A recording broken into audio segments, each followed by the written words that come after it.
청취자를 위한 이번 심층 분석, 주제는 SAMT라는 회사입니다. 제 앞에는 지금 성격이 아주 다른 두 개의 자료가 놓여 있는데요. 네? 하나는 정말 숫자하고 팩트로만 꽉 채워진 2025년 3분기 공식 분기 보고서고요. 다른 하나는 이 회사를 두고 AI 반도체 슈퍼사이클에 숨겨진 보석이다.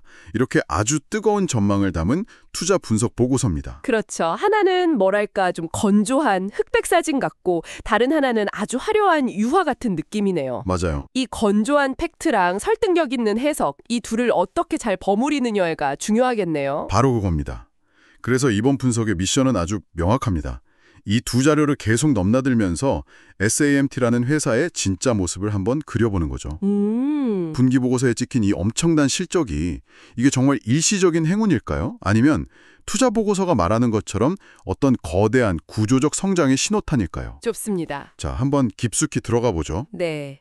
그럼 우선 이 회사가 도대체 뭐 하는 회사인지 그 정체성부터 확실히 하고 가는 게 좋을 것 같아요. 맞습니다. 분기 보고서를 딱 펼쳐보면 첫인상은 꽤 단순해요. 1990년에 설립됐고 직접 뭔가를 만드는 제조사는 아니고 IT 마케팅 전문 기업. 네, 유통사죠. 쉽게 말해서 유통사입니다. 네, 사업 내용을 보면 삼성전자나 삼성 SDI 같은 글로벌 대기업들 있잖아요. 네네. 거기서 만드는 메모리 반도체, 시스템 반도체, 또 OLED 패널 같은 핵심 부품들, 이걸 국내외 수많은 IT 기업들한테 판매하는 역할을 하는 거죠. 아하. 그런데 투자 보고서에서는 이 역할을 그냥 중간 상인 이렇게 표현하지 않고 아주 흥미로운 단어를 쓰더라고요. 어떤 단어죠? 바로 신용 및 재고 완충 장치, 그러니까 버퍼라는 표현입니다. 잠깐만요. 완충 장치요. 버퍼라니 그 말은 삼성 같은 거대 기업이랑 수많은 중소 고객사들 사이에서 생기는 모든 충격을 여기서 흡수해준다는 거군요. 바로 그겁니다. 아주 정확해요. 그 아주 똑똑한데요?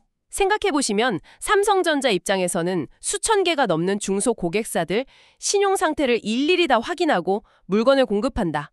이거는 엄청난 비용과 리스크가 따르는 일이거든요. 그래서 관리 인력만 해도 어마어마하겠네요. 맞아요. 반대로 중소 고객사들은 삼성 같은 거대 기업이란 직접 거래를 틀고 안정적으로 부품을 받는 게 쉽지가 않고요.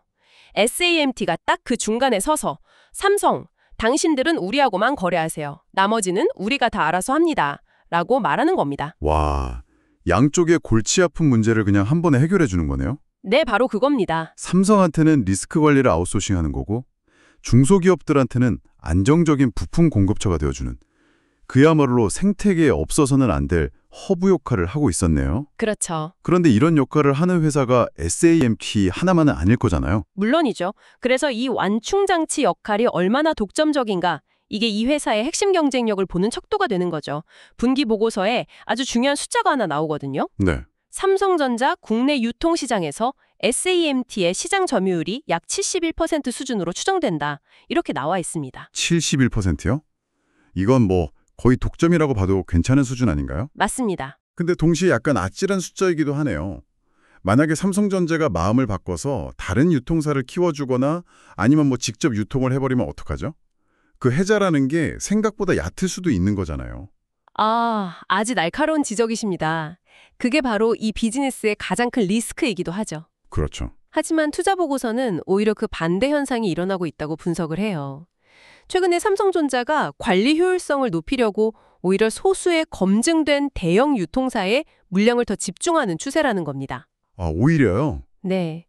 SAMT는 그 흐름의 가장 큰 수혜자인 셈이죠. 그리고 단순히 물건만 나르는 게 아니라 고객사가 원하는 스펙에 맞춰서 기술 지원까지 해주니까요. 이미 단순 유통사를 넘어선 파트너 관계가 형성된 겁니다. 알겠습니다. 그러니까 강력한 시장 지배력을 가진 그리고 단순하지 않은 유통사다. 그럼 이 강력한 주의가 정말 돈으로 연결되는지 한번 보죠.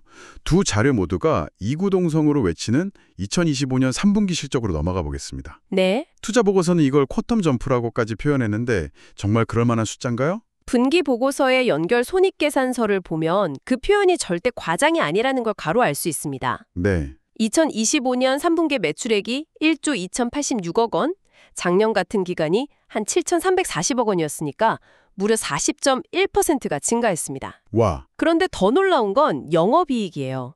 작년 3분기에 147억 원이었던 게 이번엔 271억 원으로 84.6%나 뛰어오른 거죠. 와, 잠깐만요.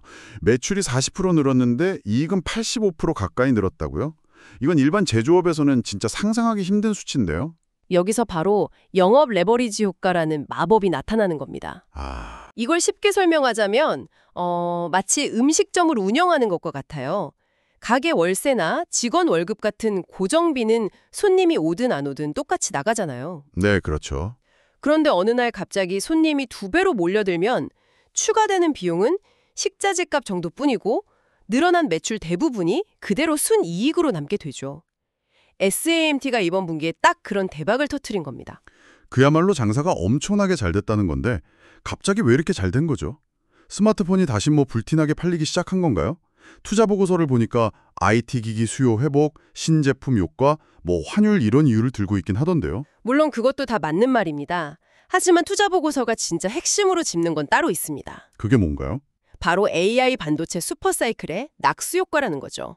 이게 아주 재밌는 분석이에요. 낙수 효과요? 네, 지금 전 세계가 HBM, 즉 고대역폭 메모리에 열광하고 있잖아요. 삼성전자나 SK하이닉스 같은 제조사들은 이 HBM을 만드느라 정말 정신이 없습니다. 그렇죠. HBM 못 만들면 AI 시대에 뒤처진다 이런 분위기니까요. 바로 그겁니다. 모두가 새롭게 발견된 금광, 즉 HBM으로 달려가느라 기존에 있던 금광, 그러니까 범용 디램이죠. 이쪽은 상대적으로 소홀해지는 현상이 벌어지는 거예요. 그런데 스마트폰, PC, 일반 서버에는 여전히 이 범용 디램이 절대적으로 필요하거든요. 공급은 줄어드는데 수요는 꾸준하니까 유통시장에서 가격이 오를 수밖에 없죠. 게다가 데이터 센터들은 AI 연산을 위해서 기존 DDR4를 성능 좋은 DDR5로 빠르게 교체하고 있고요. SAMT는 바로 이 HBM 열풍의 그늘에서 벌어지는 두 가지 거대한 흐름, 즉 범용 디램의 가격 상승과 DDR5로의 전환이라는 파도를 정면에서 온몸으로 맞으면서 최고의 수혜를 보고 있는 구조인 겁니다. 와, 그러니까 세상의 모든 스포트라이트가 HBM에 쏠려 있을 때 사실 진짜 돈은 모두가 잠시 잊고 있던 곳에서 터져나오고 있었다는 거네요. 네, 맞습니다. 정말 숨겨진 수혜주라는 표현이 딱 들어맞는 이야기입니다. 자, 그런데 이런 폭발적인 성장을 보면 보통 성장주라고 생각하게 되잖아요. 그렇죠. 그런데 투자보고서는 이 회사에 또 다른 얼굴이 있다고 강조합니다. 바로 고배당주라는 매력이죠. 이게 어떻게 양립이 가능한 건가요? 그 이중적인 매력이 이 회사를 아주 독특한 위치에 올려놓습니다. 분기보고서 주주 현황을 보면 최대 주주가 삼지전자라는 회사인데요. 네. 투자보고서 분석에 따르면 2015년에 이 삼지전자가 최대 주주가 된 이후로 배당금이 계단식으로 꾸준히 늘어왔습니다. 2018년에 주당 130원이던 게 2023년에는 200원까지 올랐죠. 돈을 잘 벌어서 주주들한테 꾸준히 나눠줬다는 거군요. 그렇습니다. 그리고 여기에는 아주 합리적인 이유가 있어요. 최대 주주인 삼지전자 입장에서도 SAMT로부터 들어오는 이 안정적인 배당금이 아주 중요한 현금흐름 원이거든요. 아하. 즉, 회사를 성장시켜서 기업 가치를 키우고 싶은 대주주의 이해관계와 꾸준한 배당을 받고 싶은 소액주주의 이해관계가 정확히 일치하는 아주 바람직한 지배구조를 갖추고 있는 셈이죠. 그렇군요. 그래서 투자보고서는 올해 주당 배당금을 200원에서 250원까지도 예상을 하는데 이게 현재 주가 기준으로 계산하면 시가 배당률이 5%에서 6%에 달하는 수준입니다. 5, 6% 배당률이라니 요즘 같은 고금리 시대에도 은행 예금보다 훨씬 높은 수익률이네요. 엄청나죠? 그러니까 주가가 좀 떨어지더라도 나는 매년 5%씩 배당이라도 받는다는 든든한 방어막이 생기는 셈이군요. 정확합니다. 주가의 하방 경직성을 확보해주는 아주 강력한 안전판이죠. 정리해보면 AI 슈퍼사이클의 수혜를 받는 폭발적인 성장성, 그리고 매년 높은 배당을 기대할 수 있는 안정성을 모두 갖췄다는 이야기인데 네, 그렇죠. 이 정도면 주가가 엄청나게 비싸야 정상 아닌가요? 그런데 보고서는 오히려 극심한 저평가 상태라고 주장하고 있어요. 그게 바로 이 딜의 가장 흥미로운 지점입니다. 투자보고서가 제시한 경쟁사와의 비교를 보면 그 이유가 명확해져요. 예를 들어 비메모리 반도체를 유통하는 유니퀘스트 같은 회사는 주가 수익 비율, 그러니까 PER이 10배 수준에서 거래되거든요. 16배요? 네. 그런데 SAMT는 이렇게 기록적인 이익을 내고도 고작 5배에서 6배 수준에 머물러 있다는 겁니다. 잠깐만요. PER이 10배와 5배라니. 이건 거의 3배 차이잖아요. 시장이 바보가 아닌 이상 이렇게 큰 차이가 나는 데는 분명 이유가 있을 텐데요. 그렇죠. 시장은 우리가 놓치고 있는 어떤 리스크를 보고 있는 걸까요? 아니면 정말로 모두가 이 지루해 보이는 회사가 돈을 쓸어 담고 있다는 사실을 그냥 외면하고 있는 걸까요? 바로 그 질문에 투자 보고서의 핵심 주장이 담겨 있습니다.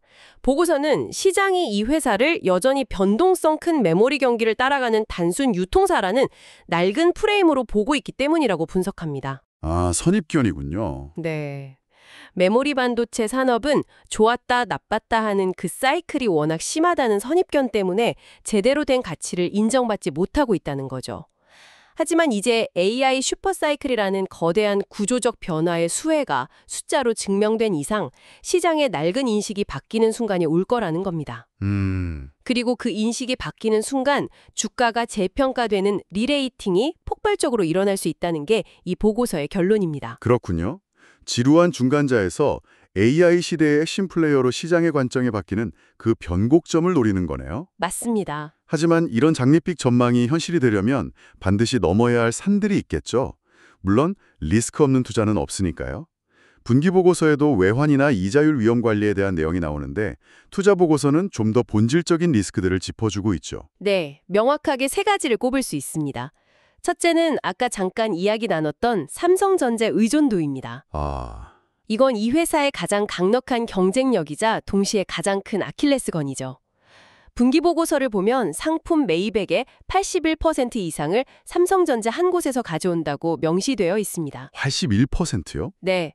삼성의 작은 정책 변화 하나가 SAMT의 실적 전체를 뒤흔들 수 있는 그런 구조인 셈입니다. 그야말로 양날의 검이네요. 안정적인 공급처인 동시에 운명을 함께하는 공동체라는 뜻이니까요. 둘째는 반도체 산업 자체의 경기 민감성입니다. 지금은 뭐 전례 없는 호황이지만 이 파티가 언젠가 끝나고 불황이 찾아오면 재고 자산의 가치가 급락하고 매출도 급감하는 이중고를 겪을 수밖에 없습니다. 파도가 높을 때 서핑을 잘했지만 파도가 잦아들었을 때도 살아남을 수 있느냐는 또 다른 문제죠. 마지막 리스크는 뭔가요? 마지막은 환율 변동성입니다. 수출이 비중이 높은 사업 특성상 환율이 실적에 미치는 영향이 클 수밖에 없죠.